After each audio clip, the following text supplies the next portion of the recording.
de ce que tu permets que je monte sur la chair, annoncer ta parole devant ce peuple immense, toute ta seule gloire. Car nous marchons par la foi et non par la rue. Béni soit ton nom, ô l'Éternel des armées.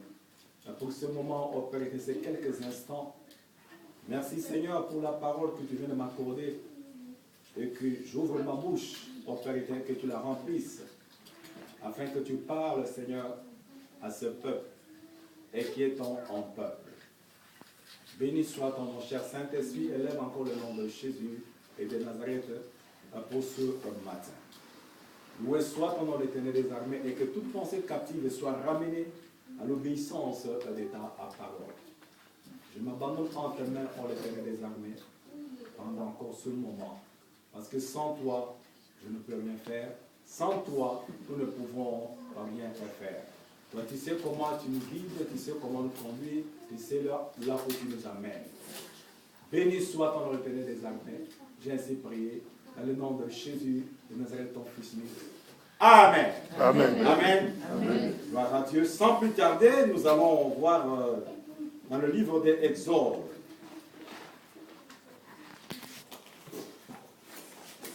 Dans le livre d'Exode.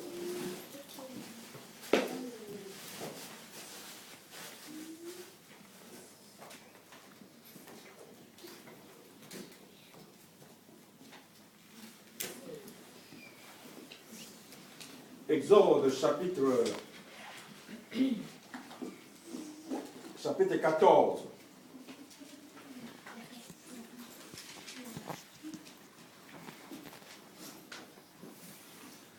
Chapitre 14 à partir du verset 10. Exode chapitre 14 verset 10. Seigneur, merci encore pour cette parole que tu viens de me donner, Seigneur, à l'instant même. Toi, tu sais le pourquoi, ô Père éternel, en mon roi. Rien n'est étonnant en état à part. Et que cette parole soit une parole bénite, Seigneur, pour ta seule gloire. Merci, Seigneur, nous qui avons écouté, ô mon roi, car nous comptons sur toi. Et tu es notre bouclier, tu es notre autre retraite. J'ai ainsi prié, Père, dans le nom de Jésus, de Nazareth, ton Fils unique. Amen. Amen. Amen. La Bible dit dans Exode chapitre 14, au verset 10, la Bible dit, les enfants d'Israël levèrent les yeux, et voici les Égyptiens étaient en marche derrière eux. Et les enfants d'Israël eurent une grande frayeur et crièrent à l'Éternel. Il dit à Moïse, n'y avait-il pas de sépulcre en Égypte, sans qu'il fût besoin de nous mener mourir au désert? Et nous as-tu fait en nous faisant sortir d'Égypte? N'est-ce pas là ce que nous te disons en Égypte? Laisse-nous servir les Égyptiens, car nous aimions mieux servir les Égyptiens que de mourir au désert. Au désert. Moïse répondit au peuple, c'est le verset 13, ne craignez rien, restez en place et regardez la délivrance que l'Éternel va vous accorder en ce jour. Car les Égyptiens que vous voyez aujourd'hui, vous ne les verrez plus jamais. L'Éternel combattra pour vous et vous gardez le silence. L'Éternel dit à Moïse, pourquoi ces cris? Parle aux enfants d'Israël et qu'ils marchent. Toi, lève ta verge, étends ta main sur la mer et fends-la. Et les enfants d'Israël entreront au milieu de la mer à sec. Et moi, je vais endurcir le cœur des Égyptiens pour qu'ils y entrent après eux. Et Pharaon et toute son armée, ses chars et ses cavaliers verront éclater ma gloire. Et les Égyptiens sauront et que je suis l'Éternel. Quand Pharaon, ses chars et ses cavaliers auront fait éclater ma gloire. L'ange de Dieu qui allait devant le camp d'Israël partit et alla derrière eux. Et la colonne de nuée qui les précédait partit et se tint derrière eux. Et se plaça entre le camp des Égyptiens entre le camp des Égyptiens et le camp d'Israël. Cette nuée était ténébreuse d'un côté, et de l'autre, elle éclairait la nuit. Et les deux camps n'approchèrent point l'un de l'autre, pendant toute la nuit. Moïse étendit sa main sur la mer, et l'Éternel refoula la mer par un vent d'Orient qui souffla avec impétuosité toute la nuit. Il mit la mer à sec, et les eaux s'effandirent. Les enfants d'Israël entraient au milieu de la mer à sec, et les eaux formaient comme une muraille à leur droite et à leur gauche. Les Égyptiens les poursuivirent, et tous les chevaux de Pharaon, ses chars et ses cavaliers entrèrent auprès d'eux au milieu de la mer. À la veille du matin, l'Éternel regarda le camp des Égyptiens depuis la colonne de feu et de nuée. Est-il mis en désordre le camp des Égyptiens? Il ôta des roues de leurs chars et en rendit la marche difficile.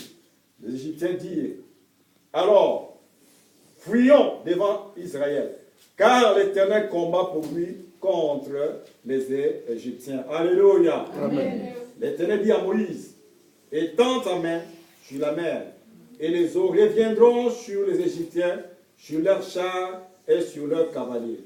Moïse étendit sa main sur la mer, et vers le matin, la mer reprit son impétuosité, et les Égyptiens s'enfuirent à son approche. Mais l'Éternel précipita les Égyptiens du milieu de la mer. Les eaux revinrent et couvrirent les chars, les cavaliers et toute l'armée de Pharaon, qui étaient entrés dans la mer après les enfants d'Israël. Et il n'en échappa pas un seul. Mais les enfants d'Israël marchèrent à sec au milieu de la mer, et les eaux formaient comme une muraille à leur droite et à leur gauche. En ce jour, l'Éternel délivra Israël de la main des Égyptiens. Et Israël vit sur le rivage de la mer des Égyptiens qui étaient morts. Israël vit la main puissante que l'Éternel avait dirigée contre les Égyptiens. Et le peuple craignait l'Éternel, et il crut en l'Éternel et en Moïse, son serviteur. Alléluia. Amen. Il fallait que je lis le texte à une seule fois. Amen. Amen. Dieu est Dieu. Alléluia. Amen. Pendant que nous partageons ce texte-là. Ici, nous voyons, c'était les enfants, a dit Ezra hier. C'est pourquoi il donne encore ce message aujourd'hui. Ici, nous voyons les enfants d'Israël. Leur sortie de l'Égypte. Ils étaient en esclavage en Égypte, plus de 400 ans en Égypte comme esclaves. Donc 4 siècles environ, dont Israël était en captivité en Égypte.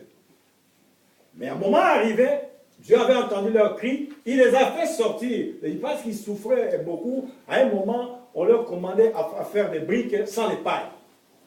Pharaon était très dur maintenant contre Israël. On les battait, il y a d'autres qui mouraient dans l'esclavage.